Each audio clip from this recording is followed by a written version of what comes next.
यहाँ से स्टार्ट करेंगे। आज देखेंगे फॉरम एस के यहाँ पर हम लोग टेस्ट नंबर 5 देख रहे हैं। ठीक है, टेस्ट नंबर 5 है, 4 तक हम लोग यहाँ पर ऑलरेडी कवर कर चुके हैं। ठीक है, यहाँ पर जो टॉपिक रहेगा इसका जलमंडल, जलमंडल से लेकर जितना भी यहाँ पर इसके क्वेश्चन बनेंगे, है ना, तो महासागरी ये गहराइयाँ, ठीक है, और जो खाई हैं, है ना, और जो महासागरी कुछ घटनाएं हैं वो सब यहाँ पर इसमें देखने को मिलेंगे आपको।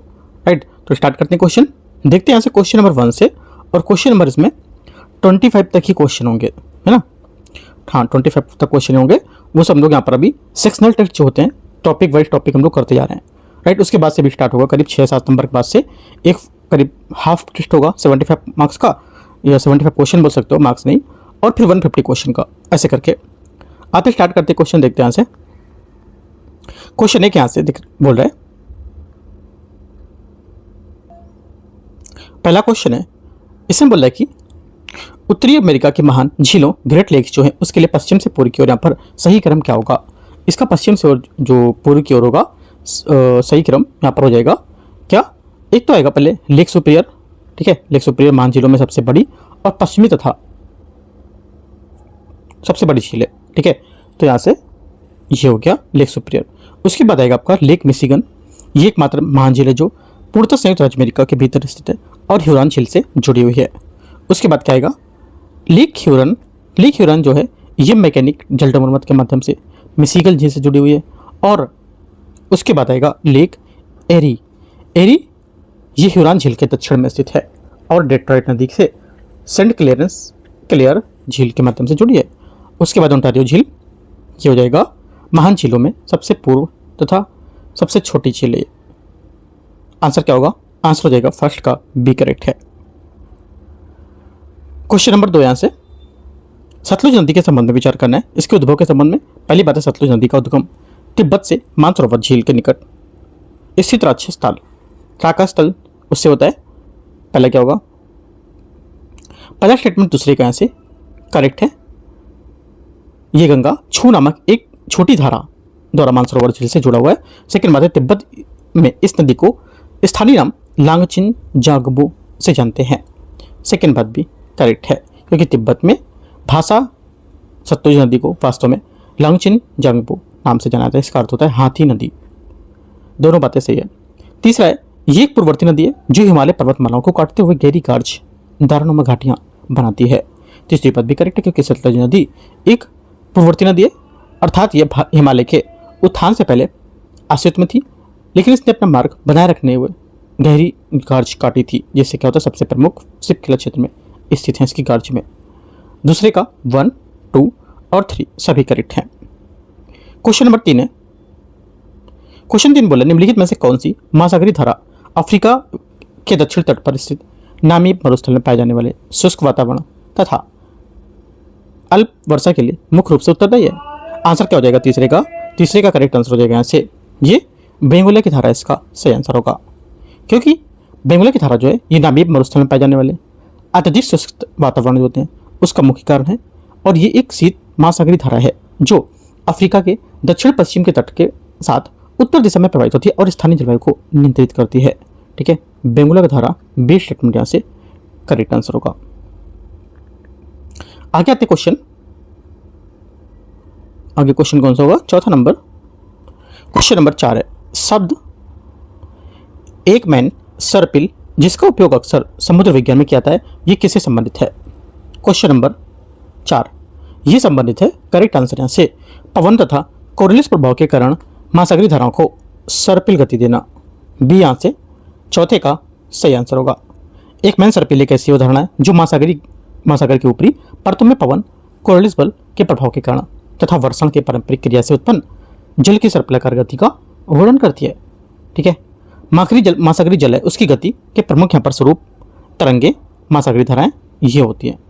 ठीक है, और जो परिध्रुवी धारा है उसमें ज्वार और भूमध्यरेखीय पद धारा होती है। राइट, तो जो आंसर हो जाएगा यहाँ से चौथे का बी करेक्ट है। क्वेश्चन 5 आते हैं। क्वेश्चन नंबर 5 है, सार्गेसो सागर जो है उसके संबंध में विचार करना है। देखते हैं इसको। पांचवें का पहला स्टेटमेंट है, यह उत्तरी अटलांटिक महासागर में स्थित एक विशिष्ट जलराशि है जिसकी सीमाएं स्थल खंडों के बजाय महासागरीय धाराओं के द्वारा निर्धारित होती हैं।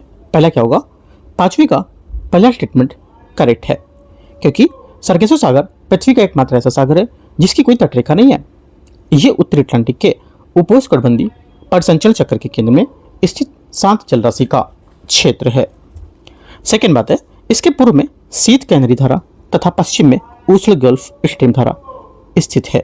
सेकेंड बात भी करेक्ट है, क्योंकि इस धारा की सीमाएं वास्तव में गतिशील जल धाराओं से निर्मित है और पश्चिम में गल्फ स्ट्रीम धारा, उत्तर में उत्तरी अटलांटिक धारा, पूर्व में केंद्रीय धारा तथा दक्षिण में उत्तरी भूमध्य की धारा है। सही आंसर फर्स्ट सेकंड दोनों यहाँ पर करेक्ट है। क्वेश्चन नंबर 6 यहाँ से, विश्व के प्रसिद्ध या विश्व के सबसे अधिक उत्पादक समुद्री परितंत्र से एक माने जाने वाले रॉस सागर किस ध्रुवीय महाद्वीप के निकट स्थित है? आंसर क्या होगा? छठे का करेक्ट आंसर हो जाएगा यहाँ से, ये सी करेक्ट है, अंटार्कटिका इसका आंसर होगा। ठीक है, आगे आते हैं। ये क्या होता है? अंटार्कटिका के तट पर स्थित एक गहरी जो खाड़ी है और यहाँ पर ये विशेष रूप से दक्षिणी महासागर में विस्तृत है और इसे पृथ्वी का सबसे कम प्रभावित समुद्री परितंत्र में से एक माना जाता है तथा जैविक दृष्टि से अत्यंत समृद्ध क्षेत्र है। और इसमें क्या होता है कि इसमें पोषक तत्वों की समृद्धि खाड़ी देखी जाती है, जिससे यहाँ पर विश्व भर में स्वच्छ समुद्री परितंत्र का एक एरिया माना जाता है और यहाँ विशाल रॉस आइस शेल्फ भी मौजूद रहते हैं। आगे आते हैं क्वेश्चन नंबर 7।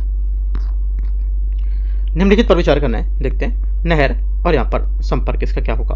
7वें में पहली बात है कील नहर जर्मनी में स्थित है और लगभग 98 किलोमीटर लंबा एक कृत्रिम जलमार्ग है जो जहाजों को उत्तरी सागर और बाल्टिक सागर के बीच आवागमन के लिए एक छोटा मार्ग प्रदान करता है, जिससे उसने जटलैंड प्रायद्वीप के चारों ओर और लंबे तथा अधिक यहाँ पर जोखिमपूर्ण मार्ग से बचने के लिए सहायता करता है।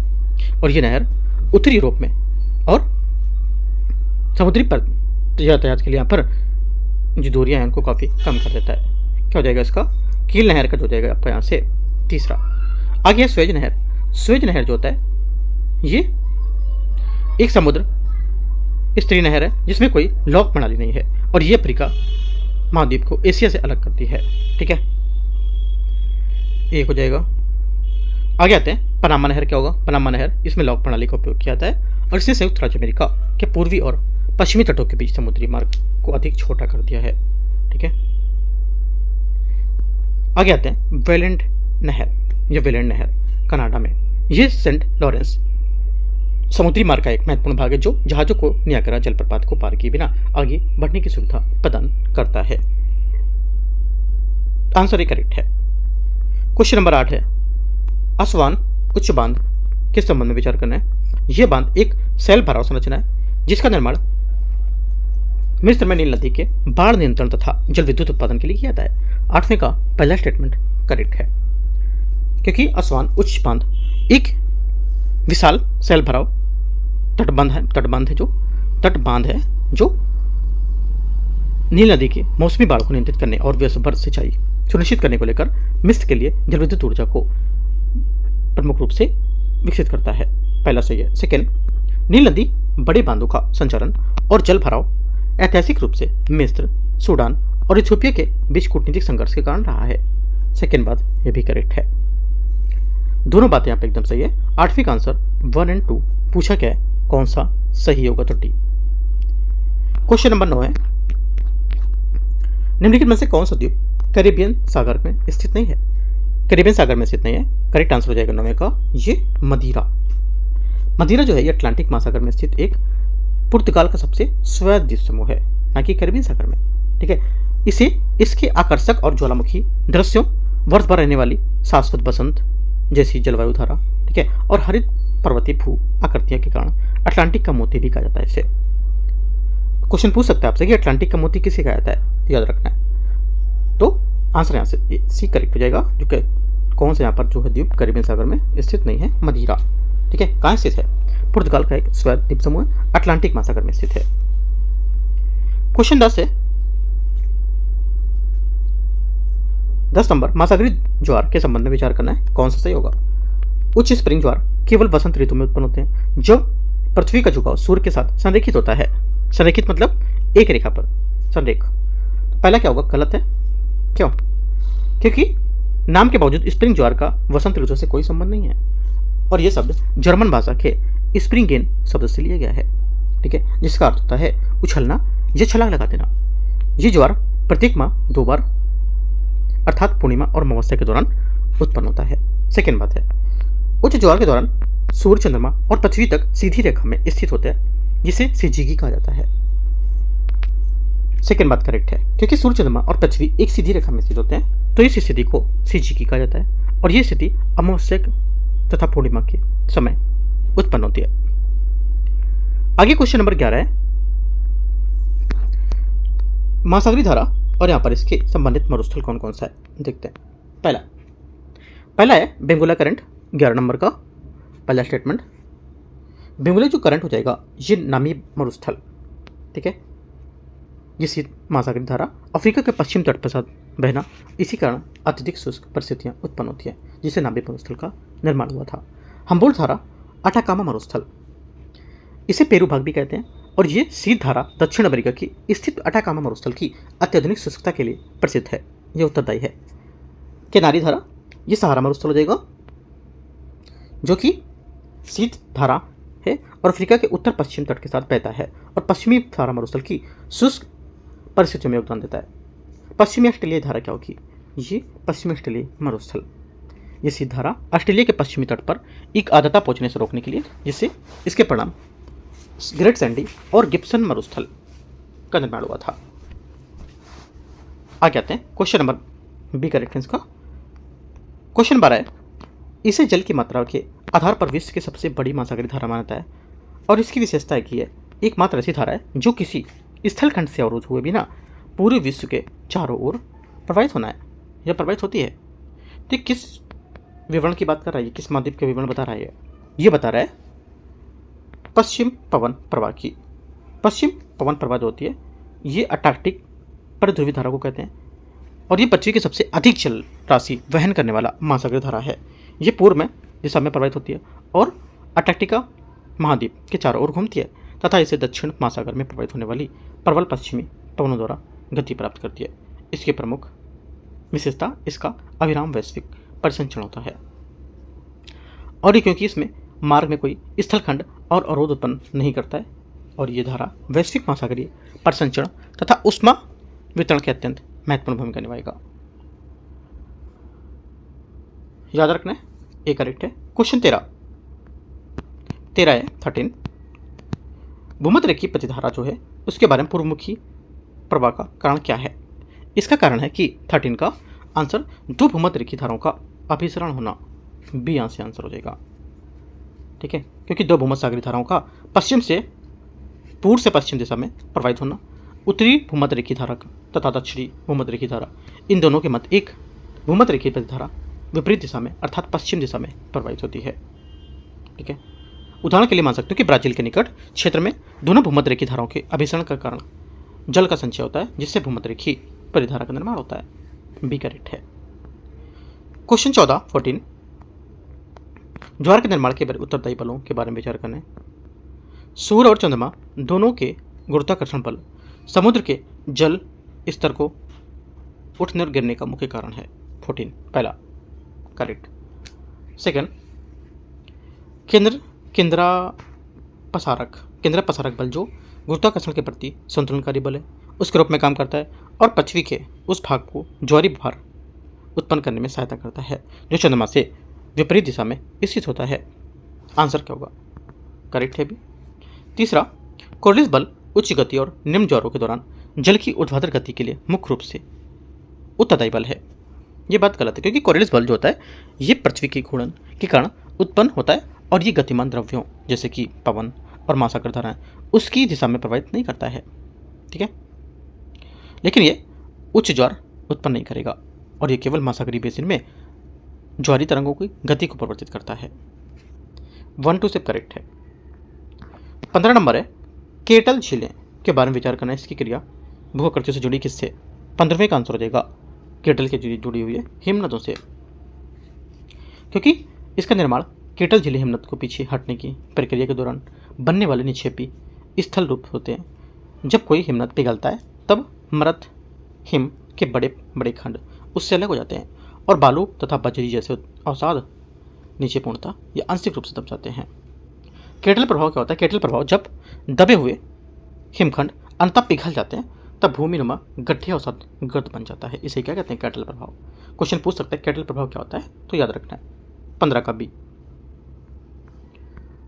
16 नंबर क्वेश्चन है, अटलांटिक महासागर की समुद्री धाराओं के संबंध में विचार करना है। बेंगुला धारा एक ठंडी धारा है जो अफ्रीका के पश्चिमी तट के साथ प्रवाहित होती है। 16 फर्स्ट स्टेटमेंट करेक्ट है, क्योंकि बेंगुला धारा दक्षिण अटलांटिक महासागर की एक ठंडी धारा है और ये दक्षिणी महासागर से ठंडा जल लेकर दक्षिण अफ्रीका के और नामीबिया के तट पर उत्तर दिशा में प्रवाहित होती है। सेकंड है, ब्राजील धारा एक गर्म धारा है जो दक्षिण अमेरिका के पूर्वी तट के साथ दक्षिण दिशा में प्रवाहित होती है। सेकंड भी करेक्ट है और इसका मिलन ठंडी फॉकलैंड धारा से नहीं होता है। तीसरा होगा गल्फ स्ट्रीम, एक ठंडी धारा है जो मैक्सिको की खाड़ी से निकलती है और उत्तरी अटलांटिक की ओर बढ़ती जाती है। तीसरा गलत है, क्योंकि गल्फ स्ट्रीम धारा एक गर्म धारा है और ये विश्व की सबसे शक्तिशाली महासागरीय धाराओं में से एक है तथा पश्चिमी यूरोप की अपेक्षाकृत मृदु जलवायु के लिए उत्तरदायी मानी जाती है। 1-2 करेक्ट है, answer B. 17 number question 17, Agulhas धारा के बारे में विचार करना है। 17 में देखते हैं, अगुलहास धारा है जो प्रवाहित होती है। करेक्ट आंसर हिंद महासागर, क्योंकि उद्गम और प्रवाह जो होता है अगुलहास धारा का एक प्रमुख उष्णकटिबंधीय महासागरीय है जलधारा है जो अफ्रीका के पूर्वी तट के साथ दक्षिण दिशा में प्रवाहित होती है और ये मोजाम्बिक जलमर्मर से लेकर अफ्रीका के दक्षिण सिरे तक बहती रहती है और हिंद महासागर परिसंचरण चक्र में भूमिका निभाती है और ये दक्षिणी हिंद महासागर परिसंचरण चक्र की एक पश्चिमी सीमा धारा के रूप में काम करती है। ये विश्व की सबसे शक्तिशाली तथा तीव्र गति से प्रवाहित होने वाली महासागरीय धाराओं में एक है ना। आंसर क्या होगा? आंसर हो जाएगा आपका यहाँ से ए करेक्ट है। क्वेश्चन 18 है, निम्नलिखित पर विचार करना है। अभिकथन है कारणार्थ। जापान के पूर्वी तट के निकट कुरुशियो धारा और ओयासियो धारा का संगम विश्व के सबसे समृद्ध मत्स्य क्षेत्रों में से एक का निर्माण करता है। 18 फर्स्ट स्टेटमेंट यहाँ से क्या होगा? 18 फर्स्ट स्टेटमेंट यहाँ से करेक्ट है, क्योंकि कुरुशियो धारा एक गर्म धारा तथा तीव्र गति से महासागरीय धारा मानी जाएगी चलने वाली, जो जापान के पूर्वी तट के साथ उत्तर दिशा में प्रवाहित होती है, जबकि ओयासियो धारा उप अंटार्कटिक क्षेत्र में दक्षिण दिशा में प्रवाहित होने वाली एक शीत धारा है। जब ये दोनों धाराएं जापान के निकट विशेषकर होकाइडो होन्शु में मिलती हैं तब वहाँ अत्यधिक मिश्रण वाला क्षेत्र बनता है और ठंडी ओसानियो धारा अपने उच्च अक्षांशीय उद्गम के कारण नाइट्रेट और फास्फेट में समृद्ध होती है और जबकि कुरुशियो गर्म धारा इसके साथ अंतःक्रिया करके ऊर्ध्व मिश्रण ऊपर उठाव की क्रिया को लेकर पोषक तत्वों को सतह तक ले जाती है। आंसर क्या होगा? आंसर यहाँ से बी करेक्ट है। 18वें का दोनों बातें करेक्ट है, इसकी व्याख्या भी करता है। 19 नंबर है 19 नंबर महासागरीय गर्त के बारे में विचार करना है। मेरिना ट्रंच जो विश्व के महासागरों का सबसे गहरा भाग है पश्चिमी प्रशांत महासागर में स्थित है। पहली बात क्या होगी बताओ, सोचो पहला क्या होगा? 19 का फर्स्ट स्टेटमेंट यहाँ से क्या होगा? करेक्ट है, पहली बात सही है। सेकंड, क्योंकि मैरियाना गर्त पश्चिमी प्रशांत महासागर में स्थित इसका सबसे गहरा भाग चैलेंजर डीप कहलाता है जिसकी गहराई लगभग 10,984 मीटर है। सेकंड बात, प्यूर्टो रिको गर्त अटलांटिक महासागर का सबसे गहरा बिंदु है। ये भी करेक्ट है, क्योंकि प्यूर्टो रिको गर्त जो है ये कैरिबियन सागर और अटलांटिक महासागर की सीमा पर स्थित है और ये अटलांटिक महासागर का सबसे गहरा पॉइंट है या गहरा बिंदु है।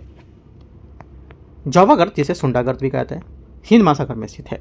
तीसरी बात करेक्ट है, क्योंकि जावा गर्त हिंद महासागर का सबसे गहरा बिंदु है, यह गहरा भाग है जो इंडोनेशियाई द्वीप समूह के दक्षिण भाग में स्थित है। याद रखना है आंसर क्या होगा? 19 का सभी करेक्ट होगा, सी सही सभी सही है। 20 नंबर है, निम्नलिखित में से महासागरीय धारा गर्त हैं उनकी गहराई को बढ़ते क्रम में बताना क्या होगा? इनकी गहराई का बढ़ते क्रम में हो जाएगा यहाँ से 20 का सही आंसर क्या होगा? 20 का सही आंसर हो जाएगा यहाँ से क्या? सोचो।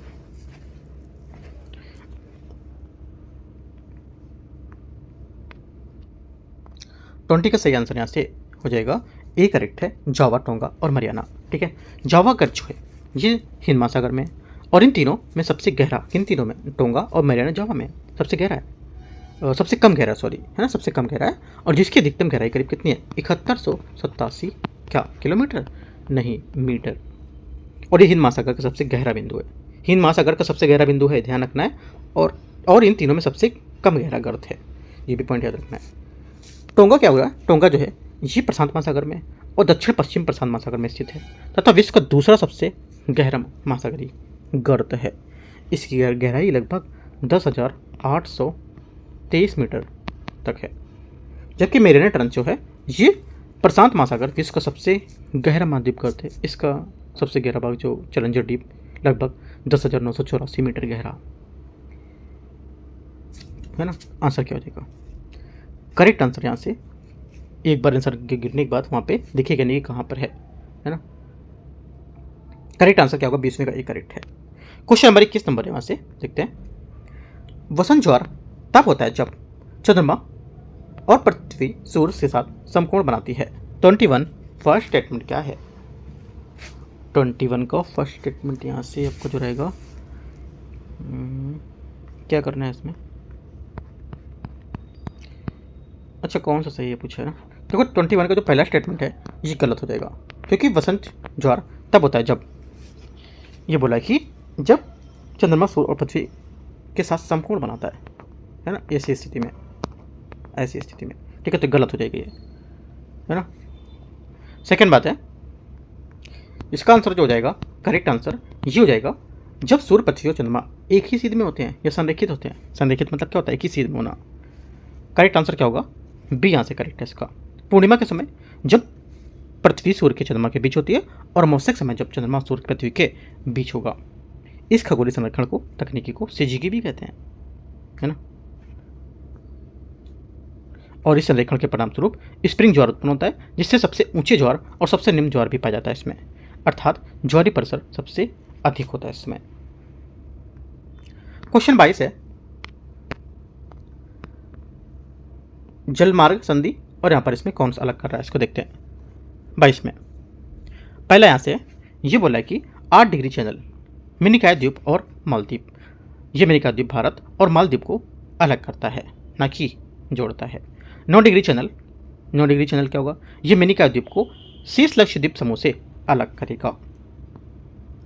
डंकन पास या डंकन मार्ग जो है ये हिंद महासागर को में स्थित एक जलमार्ग है, जो दक्षिण में लिटिल अंडमान और उत्तर में दक्षिण अंडमान को अलग करेगा। इसका हो जाएगा आपको पहला, ठीक है। उसके बाद पाक जलमर्मद, भारत, तमिलनाडु और श्रीलंका। सही आंसर यहाँ से भारत, तमिलनाडु और श्रीलंका। सही आंसर 22वें का ए करेक्ट है, ठीक है। क्वेश्चन 23 आते हैं। निम्नलिखित में से किसी जलमर्मद के नीचे निर्मित सुरंग यूनाइटेड किंगडम और फ्रांस को जोड़ती है। आंसर क्या होगा, आंसर हो जाएगा 23 का सही आंसर यहाँ से सी करेक्ट है, डोवर जलमर्मद इसका आंसर होगा, क्योंकि डोवर जलमर्मद एक संकीर्ण जलमार्ग है जो उत्तर पश्चिम में इंग्लैंड को और दक्षिण पूर्व में फ्रांस को अलग करता है, और ये दक्षिण पश्चिम में स्थित इंग्लिश चैनल को उत्तर पूर्व में स्थित उत्तरी सागर को जोड़ेगा, ठीक है। आंसर यहाँ से डोवर जलमर्मद का आंसर क्या हो जाएगा, सी करेक्ट है। डेविस क्या होता है इसके बारे में जान लेते हैं। क्योंकि जो डेविस है ये अटलांटिक महासागर की उत्तरी शाखा है, जो पश्चिम ग्रीनलैंड और बैफिन द्वीप के बीच स्थित है। ये अपने बर्फीले जल और उत्तरी पश्चिमी मार्ग के महत्वपूर्ण भाग के रूप में प्रसिद्ध है। डेनमार्क के बारे में देख लेते हैं। ये क्या है, ये उत्तर पश्चिम में ग्रीनलैंड तथा दक्षिण पूर्व में आइसलैंड के बीच स्थित है, और ये आर्कटिक महासागर को उत्तरी अटलांटिक महासागर से जोड़ता है। और यहाँ विश्व का सबसे बड़ा जलमग्न जलप्रपात पाया जाता है, जो ठंडे आर्कटिक जल को अपेक्षाकृत गर्म अटलांटिक जल के तापमान के अंतर को कम करता है। जिब्राल्टर तो पता होगा, जिब्राल्टर ये विश्व के सबसे बड़े सामरिक जलमार्गों में से एक है, और ये अटलांटिक महासागर को भूमध्य सागर से जोड़ता है। और यूरोप, स्पेन, अफ्रीका महाद्वीप को अलग करेगा। 23C। 24 है हॉर्मुज जलमर्मद। यूपीएससी क्वेश्चन पूछ चुका है इससे, है ना। इसको लेकर के मैंने टारगेट भी चलाया था, डेली टारगेट यूपीएससी का। तो मैं बताया भी था कि इस बार मैंने बताया था उसमें, जो अभी 26 का एग्जाम हुआ है, कि 2 हमने जलमर्मद बताए थे, एक तो हॉर्मुज बताया था, एक और बताया था। तो वहाँ से हॉर्मुज पे क्वेश्चन पूछा गया है ना। सिर्फ 2 ही बताए थे, नहीं कि सब तो आपको पढ़ने थे, जो इंपॉर्टेंट है सिर्फ उनको। और भी कई सारे क्वेश्चन ऐसे थे जो मतलब कॉपी हुए थे, काफ़ी ज़्यादा क्वेश्चन टॉपिक को लेकर के दिखाया भी मैंने, यूट्यूब पे देख सकते हो आप, रील्स में था और यूट्यूब पे मैंने शेयर भी किया हुआ था। क्या होगा देखते हैं हॉर्मुज वाले में। ये फारसी खाड़ी को ओमान की खाड़ी तथा अरब सागर से जोड़ता है। 24 फर्स्ट स्टेटमेंट यहाँ से करेक्ट है, सही है, क्योंकि भौगोलिक दृष्टि से हॉर्मुज जल मर्मद फारसी खाड़ी से खुले महासागर तक पहुंचने का एकमात्र समुद्री मार्ग है। ये ओमान की खाड़ी में खुलता है जो आगे चलकर सीधे अरब सागर और हिंद महासागर से जुड़ेगा। जल मर्मद उत्तरी तट ईरान के नियंत्रण में है, जबकि दक्षिणी तट संयुक्त अरब अमीरात तथा ओमान पृथक को लेकर के इसके बीच विभाजित होगा। सेकंड में सही है। विश्व के कुल तेल उपभोग का लगभग 5वां भाग प्रतिदिन इस जल मर्मद से होकर गुजरता है। तीसरी बात भी करेक्ट है ना। ये तेल संकेंद्रण मार्ग भी माना जाता है। तेल संकेंद्रण मार्ग कौन सा? हॉर्मुज। करेक्ट आंसर यहाँ से 1 2 3 डी।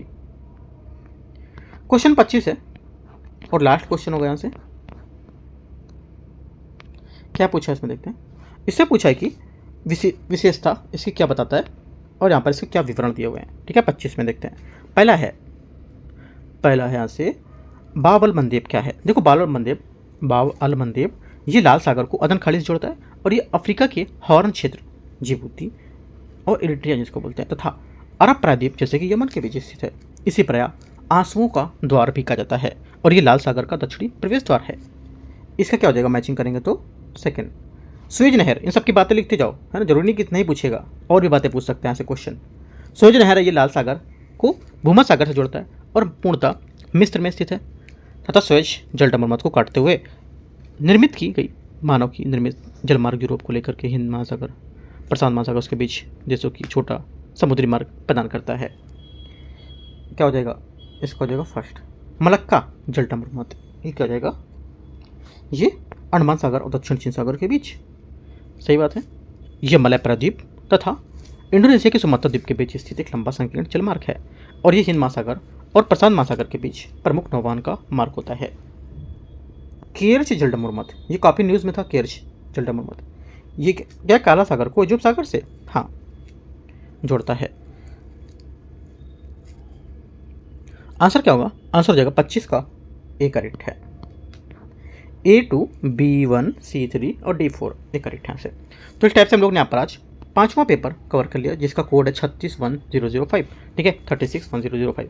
और यहाँ से देखो कुछ डाउट रहेगा आप नीचे कमेंट में पूछो और आपको टेलीग्राम ज्वाइन कर लेना। अपना चैनल है यूपीएससी नॉलेज टेक, एक अपना और चैनल है दिल्ली यूपीएससी नॉलेज टेक। तो दोनों पे आपको जुड़ना है और जो भी यहाँ पर चीज़ें रहेंगी, टेस्ट सीरीज रहेंगी, जो इंपॉर्टेंट पॉइंट रहेंगे यूपी पीसीएस या और भी एग्जाम अभी RAS का है, तो उसके लिए मैं आपको यहाँ से कराता रहूँगा सभी पेपर। ठीक है, एंड करते हैं।